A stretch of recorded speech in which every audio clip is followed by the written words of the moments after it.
क्या आप जानते हैं कर्सर कंप्यूटर मॉनिटर की स्क्रीन पर प्रदर्शित होने वाली सीधी खड़ी रेखा वर्टिकल लाइन है जो स्क्रीन पर आती जाती यानी कि ब्लिंक करती रहती है। कीबोर्ड द्वारा टाइप होने वाला अगला कैरेक्टर कर्सर के स्थान पर ही प्रदर्शित होता है। कर्सर को माउस द्वारा या कीबोर्ड पर स्थित कर्सर मूवमेंट बटन द्वारा एक स्थान से दूसरे स्थान तक ले जाया जाता है। Virtual keyboard. वर्चुअल का अर्थ होता है आभासी। वर्चुअल कीबोर्ड सॉफ्टवेयर प्रोग्राम द्वारा तैयार किया जाता है जिसमें कीबोर्ड का प्रतिबिंब किसी सतह पर उतारा यानी कि प्रोजेक्शन जाता है। सतह पर बने कीबोर्ड के आभासी चित्र में किसी बटन को छूकर कंप्यूटर में डाटा या निर्देश डाला जा सकता है। वर्चुअल कीबोर्ड में कोई मशीनी पुर्जा नहीं होता है, अतः इसमें टूट फूट की संभावना नहीं होती है तथा साफ सफाई की भी जरूरत नहीं होती है। ऑन स्क्रीन कीबोर्ड क्या होता है? यह एक एप्लीकेशन सॉफ्टवेयर प्रोग्राम है जिसमें कीबोर्ड कंप्यूटर स्क्रीन पर ही दिखाई देता है। ऑन स्क्रीन कीबोर्ड को माउस या टच स्क्रीन या किसी अन्य पॉइंटिंग डिवाइस की सहायता से प्रयोग में लाया जाता है। यह वर्चुअल कीबोर्ड का ही एक रूप है। आजकल टैबलेट तथा स्मार्टफोन में डाटा डालने के लिए ऑन स्क्रीन कीबोर्ड का प्रचलन बढ़ रहा है। तो माउस के बारे में जानते हैं।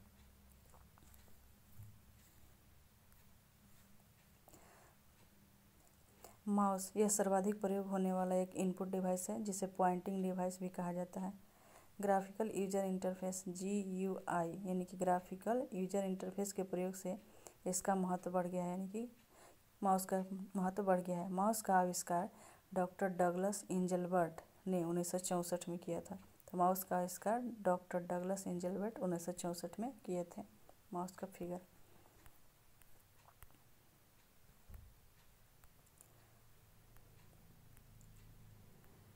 माउस की सहायता से हम कंप्यूटर स्क्रीन पर कर्सर या किसी ऑब्जेक्ट को एक स्थान से दूसरे स्थान तक ले जा सकते हैं। माउस का प्रयोग किसी कमांड, डायलॉग बॉक्स या आइकन को सेलेक्ट करने या उससे संबंधित कार्य को क्रियान्वित करने के लिए भी किया जाता है। माउस को कंप्यूटर मदरबोर्ड पर बने PS2 पोर्ट यानी कि प्लग स्टेशन 2 पोर्ट या USB पोर्ट मतलब यूनिवर्सल सीरियल बस पोर्ट से जोड़ा जाता है। तो माउस को दो पोर्ट से जोड़ सकते हैं, PS2 प्लग स्टेशन पोर्ट 2 और USB पोर्ट यानी कि यूनिवर्सल सीरियल बस पोर्ट से जोड़ा जाता है। माउस में 2 या 3 बटन हो सकते हैं जिन्हें दायां, बायां और मध्य बटन यानी कि राइट, लेफ्ट या एंड सेंटर बटन कहते हैं।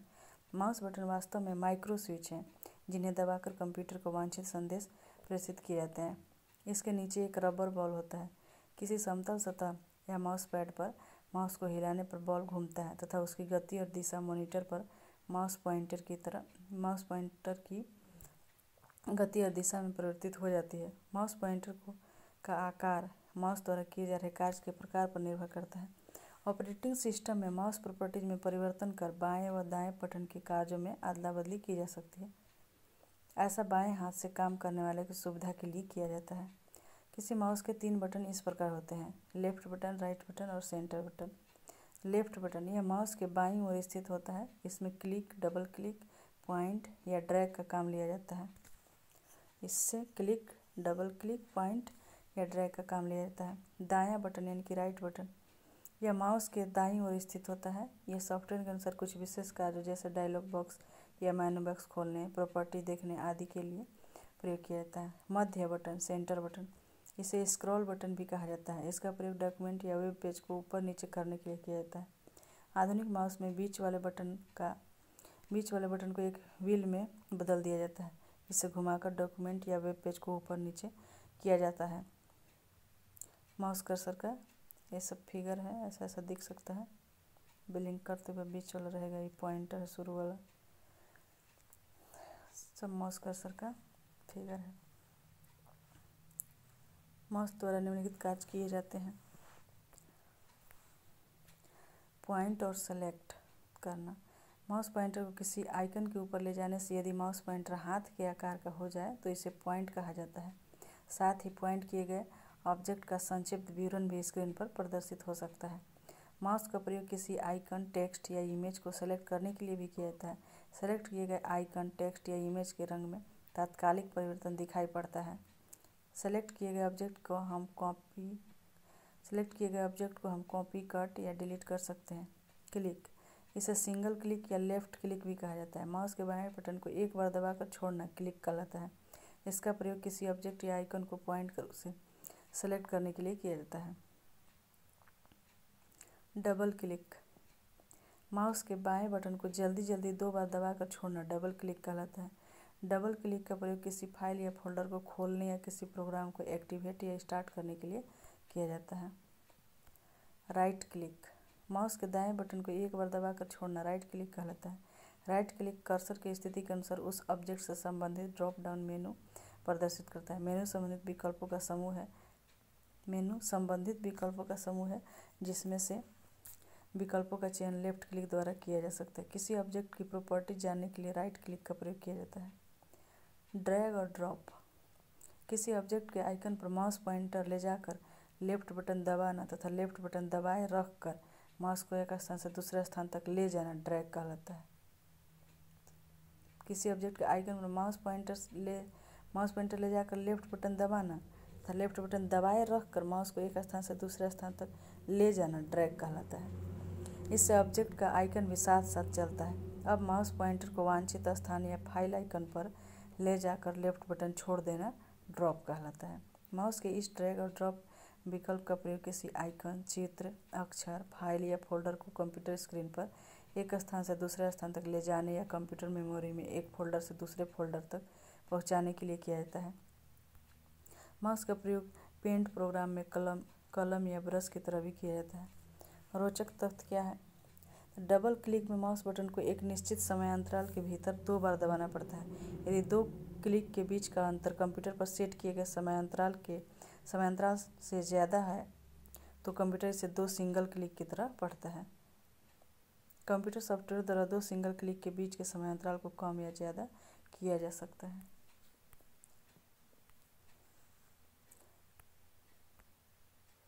ऑप्टिकल माउस प्रकाश तरंगों के परावर्तन के आधार पर कार्य करता है। इसमें सतह पर घूमने वाला रबर बॉल नहीं होता है।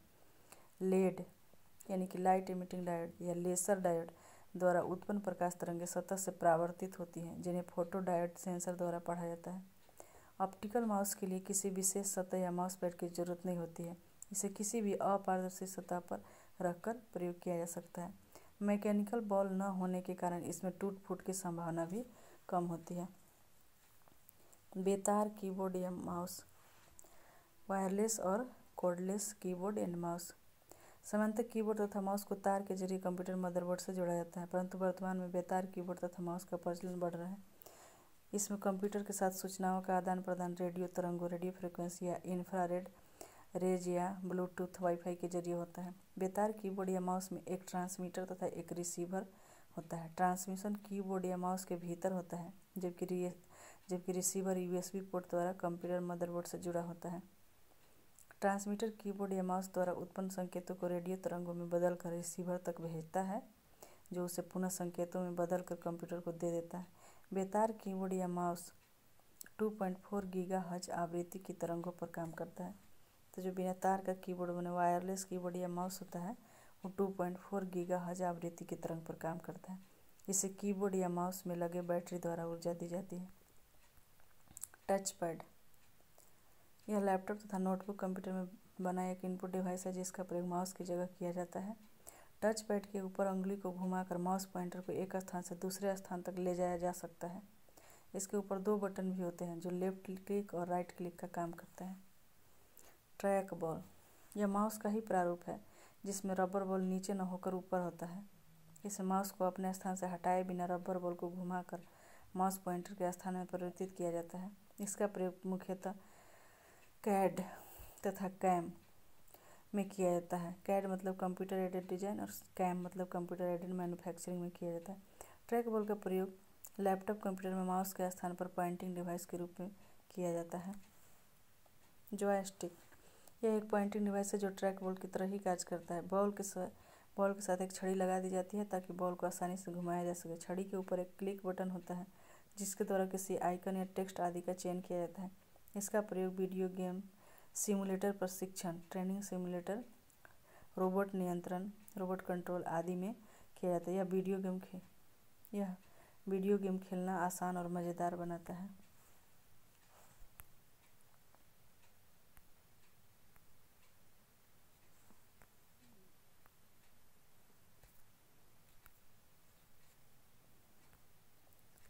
प्रकाश पेन, जिसे लाइट पेन भी कहते हैं, यह पेन के आकार का पॉइंटिंग डिवाइस है जिसका प्रयोग इनपुट डिवाइस की तरह किया जाता है। इसका प्रयोग कंप्यूटर स्क्रीन पर लिखने, चित्र बनाने या बार कोड को पढ़ने में किया जाता है। प्रकाशीय पेन में फोटो सेल का प्रयोग किया जाता है। स्टाइलस भी पेन का आकार का एक पॉइंटिंग डिवाइस है जिसका प्रयोग टच स्क्रीन सुविधा वाले हैंड हेल्ड डिवाइस में इनपुट डिवाइस के रूप में किया जाता है। स्कैनर, यह एक इनपुट डिवाइस है जिसका प्रयोग कर टेक्स्ट, तस्वीर और रेखाचित्र को डिजिटल चित्र में परिवर्तित कर मेमोरी में सुरक्षित रखा जा सकता है। डिजिटल चित्र पर कंप्यूटर द्वारा प्रोसेसिंग भी किया जा सकता है। स्कैनर कागज पर बने डॉक्यूमेंट पर प्रकाश पुंज लाइट बीम डालता है तथा परावर्तित प्रकाश की तीव्रता के आधार पर डॉक्यूमेंट को डिजिटल डाटा में बदलता है। स्कैन किए गए डॉक्यूमेंट को बिट मैप इमेज के रूप में कंप्यूटर मेमोरी में स्टोर किया जाता है। इसका प्रयोग कागजी दस्तावेजों को इलेक्ट्रॉनिक रूप में लंबे समय तक संरक्षित रखने में किया जा सकता है। जरूरत पड़ने पर इस डॉक्यूमेंट को एडिट और प्रिंट भी किया जा सकता है। स्कैनर ऐसा होता है। बार कोड रीडर, BCR, बार कोड रीडर। बार कोड विभिन्न चौड़ाई की ऊर्ध्वाधर वर्टिकल काली पट्टियाँ होती हैं। उनकी चौड़ाई और दो पट्टियों के बीच की दूरी के हिसाब से उनमें सूचनाएं निहित रहती हैं। इन सूचनाओं को बार कोड रीडर की सहायता से कंप्यूटर में डालकर उत्पाद, वस्तु के आकार आदि का पता लगाया जा सकता है। बार कोड का आविष्कार 1940 में जोसेफ वुडलैंड तथा बर्नार्ड सिल्वर ने मिलकर किया था, पर इसे प्रचारित करने का श्रेय एलन हैबरमैन को जाता है। मतलब बार कोड का आविष्कार किए थे 1940 में जोसेफ वुडलैंड और बर्नार्ड सिल्वर, लेकिन प्रचार प्रसार किए इसका एलन हैबरमैन। भारत में वर्ष 1998 में नेशनल इंफॉर्मेशन इंडस्ट्रियल वर्कफोर्स ने सभी उत्पादों पर बार कोड का प्रयोग जरूरी कर दिया है। बार कोड ऐसा होते हैं, इसे आप किसी भी उत्पाद पर देख सकते हैं, ऐसा बना रहता है।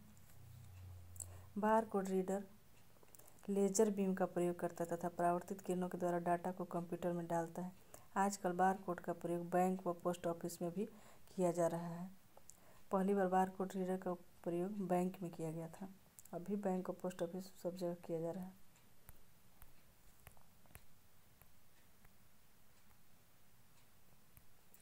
क्या आप जानते हैं UPC universal product code? UPC universal product code, जिसका प्रयोग अमेरिका के सुपर स्टोर में उत्पादों पर नज़र रखने के लिए किया गया, सर्वाधिक प्रयोग में आने वाला बार कोड है। तो सर्वाधिक प्रयोग में आने वाला बार कोड कौन है? UPC universal product code. इसमें 10 लाइनें होती हैं जिसमें प्रथम पाँच उत्पादक तथा आपूर्तिकर्ता तथा अंतिम 5 उत्पाद की जानकारी देते हैं। प्रथम 5 जो उत्पाद किया है उस ब्रांड को तथा आपूर्ति जो किया है, और अंतिम 5 उत्पाद की जानकारी क्या क्या इसमें है मिला हुआ है उसके बारे में जानकारी देता है। माइकर, MICR, magnetic ink character recognition. इसका प्रयोग विशेष चुंबकीय स्याही के आयरन ऑक्साइड से विशेष तरीके से लिखे अक्षरों को कंप्यूटर के जरिए पढ़ने के लिए किया जाता है। इसका प्रयोग बैंकों द्वारा चेक ड्राफ्ट में किया जा रहा है। इससे कम समय और बड़ी मात्रा में चेक ड्राफ्ट का भुगतान करने और नकल रोकने में मदद मिलेगी। माइकर कोड में 0 से 9 तक संख्याओं और 4 चिन्हों, कुल 14 कैरेक्टरों का प्रयोग किया जाता है। माइकर इस तरह से लिखा जाता है, 1 से लेकर 0 तक है और 4 ठो ऐसे चिन्ह लगा हुआ रहता है। तो कुल माइकर जो होता है वो कुल 14 कैरेक्टर का बना होता है। Optical mark reader, OMR। Optical mark reader एक इनपुट डिवाइस है जो विशेष प्रकार के संकेतों, चिन्हों को पढ़कर उसे कंप्यूटर द्वारा उपयोग के योग्य बनाता है। आजकल वस्तुनिष्ठ उत्तर पुस्तिकाओं, मल्टीपल चॉइस क्वेश्चन को जांचने के लिए इसका प्रयोग किया जा रहा है। इसमें उच्च तीव्रता वाले प्रकाशीय किरणों को कागजों पर डाला जाता है तथा पेन या पेंसिल के निशान से परावर्तित किरणों का अध्ययन कर सही उत्तर का पता लगाया जाता है। वेब या डिजिटल कैमरा, यह एक सामान्य डिजिटल कैमरे की तरह होता है जिसे कंप्यूटर से जोड़कर इनपुट डिवाइस की तरह प्रयोग किया जाता है। इसमें उपस्थित फोटो डायोड प्रकाशीय सूचना को विद्युत तरंगों में बदलकर कंप्यूटर को देते हैं। इसे वेब कैम भी कहा जाता है।